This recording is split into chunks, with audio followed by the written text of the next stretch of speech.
वाळू माफियांची मस्ती वाढली. पाथर्डीत थेट पोलीस अधिकाऱ्यांच्या अंगावर घातला जेसीबी. महसूल मंत्री चंद्रशेखर बावनकुळे यांनी विधानसभेत वाळू माफियांविरोधात विशेष कृती दल स्थापन करण्याची घोषणा केली. पण काही तासातच अहिल्यानगर जिल्ह्यात प्रशासनालाच उघड आव्हान देणारी धक्कादायक घटना घडली. पाथर्डी तालुक्यातील ढाकणवाडी परिसरात अवैध वाळू उत्खननाची माहिती मिळाल्यानंतर पोलिसांचे पथक कारवाईसाठी पोहोचले.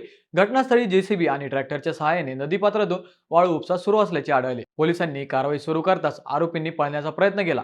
यावेळी आजीनाथ खेडकर याने जेसीबी थेट पोलीस कर्मचारी संजय जाधव आणि पोलीस उपनिरीक्षक विशाल लहाने यांच्या अंगावर घालण्याचा प्रयत्न केल्याचा आरोप आहे.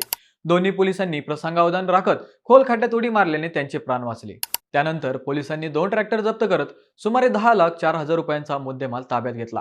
अशोक शिरसाट याला अटक करण्यात आली असून आजीनाथ खेडकर, संतोष गीते, सुनील खेडकर, सचिन मरकड यांच्यासह 5 जणांविरोधात गंभीर गुन्हे दाखल करण्यात आले आहेत. या घटनेमुळे राज्यातील अवैध वाळू माफियांचे धाडस आणि प्रशासनासमोरील आव्हान पुन्हा एकदा समोर आले आहे.